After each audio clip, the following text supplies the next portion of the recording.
1 লাখ টাকার ভিসা 5 লাখ টাকা হওয়ায় মালয়েশিয়া, দক্ষিণ কোরিয়া সহ বিভিন্ন দেশ আমাদের দিক থেকে মুখ ফিরিয়ে নিতে আছে। যেখানে অন্যান্য দেশের থেকে আসতে পারে 1 লাখ টাকা দিয়ে, বাংলাদেশ থেকে কয়েকদিন আগে বলছে শুনছি যে মালয়েশিয়াতে কর্মী নেওয়ার সময় আরও বাড়াইব। আরে ভাই, নিজের দেশে এত বড় সিন্ডিকেট, এত বড় সমস্যা, এটা সমাধান না কইরা খালি কর্মী নেওয়ার জন্য আবেদন বাড়াইলে হইব?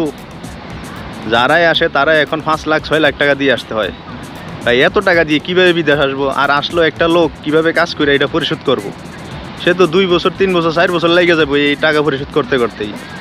এই জন্য দেখা গেছে প্রবাসীরা বিদেশে আসলে, অন্য দেশে আসলে, এরা যখন জানাজানি হয় সে এত টাকা দিয়ে আসছে, তখন দেখা গেছে অন্য দেশ থেকে নিষেধাজ্ঞা আসে আর ওই দেশ থেকে লোক নিতে চায় না। এখন আমরা একটা প্রশ্ন করতে পারি, আসলে এত টাকা খায় কে, বা এটা কার পকেটে যায়? দেখুন, যে মালয়েশিয়াতে আপনি যদি আসেন, মালয়েশিয়ার যে কোম্পানিতে আসবেন সেই কোম্পানিতেও এই টাকা খায়, মন্ত্রী খায়, এমপি খায়, দেশের সরকারে যেটা খায় এটা তো লিগেলই। এর বাহিরে পদে পদে পদে পদে সিন্ডিকেট। এই জন্য দেখা গেছে একটা 1 লাখ টাকার ভিসা 5 লাখ টাকা হয়ে যায়, কিন্তু সেম ভিসায় নেপাল থেকে 1 লাখ টাকায় আসে, মায়ানমার থেকে 1 লাখ টাকায় আসে, পাকিস্তান থেকে 1 লাখ টাকায় আসে, ইন্ডিয়া থেকে 1 লাখ টাকায় আসে।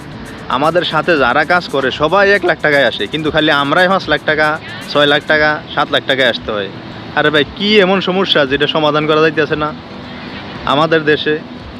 যে বঙ্গবন্ধু বলছিল যে সবাই দেশ স্বাধীন করে পায় স্বর্ণের খুনি, আমি হয়েছে চোরের খুনি। মানে এমন যে চোরের খুনি হয়েছে যেটা আর সমাধান করা যাইতেছে না, এই চোর দেশ থেকে দৌড়ান যাইতেছে না। তো যদি এই জিনিসটা সমাধান করা যায়, 1 লাখ টাকার বিষয় 1 লাখ টাকায় রাখা যায়, 2 লাখ টাকার বিষয় 2 লাখ টাকায় রাখা যায়, আশা করি আমরা প্রবাসীরা যারা আছি তারা খুব সহজেই প্রবাসে যাইতে পারবো এবং কি খুব সুন্দরভাবে কাজ করতে পারবো।